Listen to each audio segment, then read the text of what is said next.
Okay, so for today's balance challenge, we're going to be standing barefoot.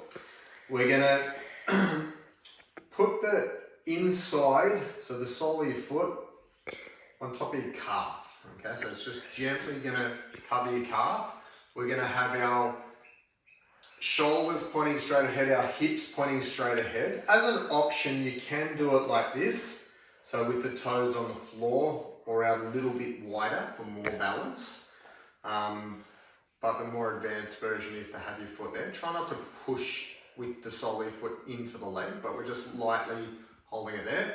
Keeping the shoulders pointing front, keeping the hips pointing in front. We're going to turn the knee to face forwards, and then we're going to open the knee to face out to the side.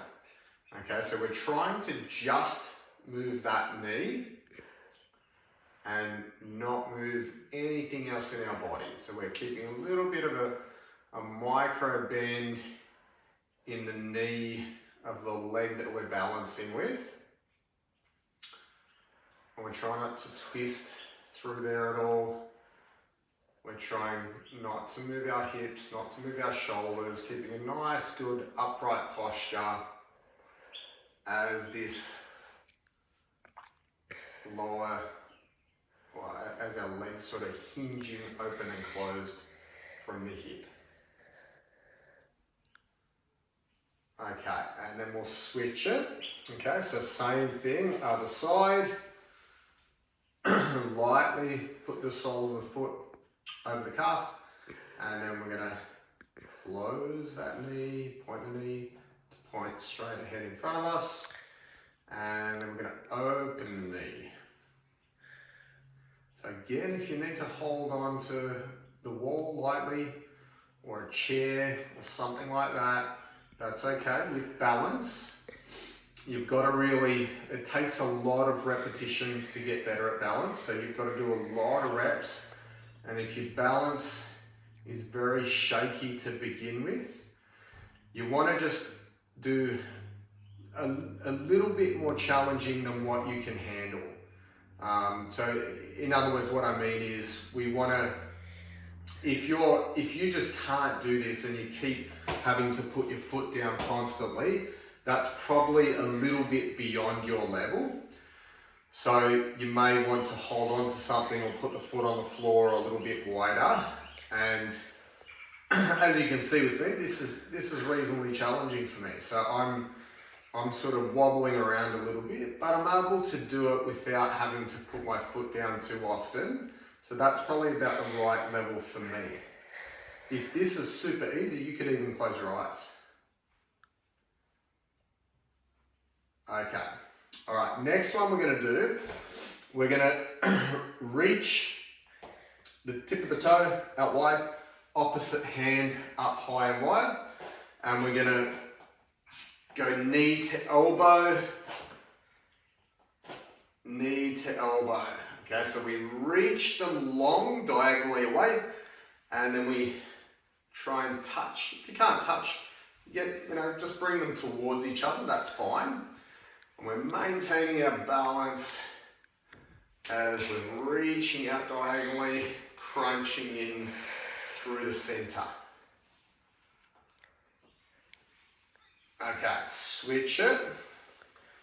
So if you need to, you can put the toe down to the floor between every repetition. If you can do it free without touching, then definitely do that. But if you feel like you're toppling over too much, then that's a little regression that you can do to this exercise to make it about right for what your level is.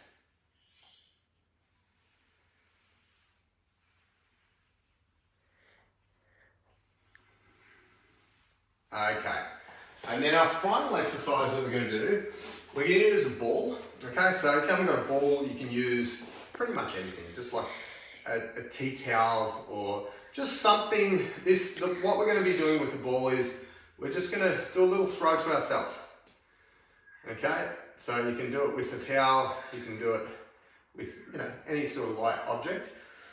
And the idea is that we're going to be standing on one foot, and I'm gonna be distracting myself. Okay, so I'm thinking about catching the ball. Okay, if that's pretty easy, then you can start to make the throws a bit bigger. And we're trying to maintain our balance. Your brain can only concentrate on one thing at a time, consciously. So we're trying to get our subconscious systems working to stabilize into our ankle, knee and hip. Okay, we're trying to get our core working so that, you know, if we go for a walk in our everyday life and we hit a little bump, that automatically your body will react without you even having to think about it. We're going to switch to the other leg now. Okay, so same deal. Make sure you keep a little bit of a bend in the knee. So again, you can make the throws a bit bigger. And then we're going to, we'll switch legs again. This time we'll go from one hand to the other. Okay, so it's a little bit more to think about. And we're switching from one side of the brain to the other side as well.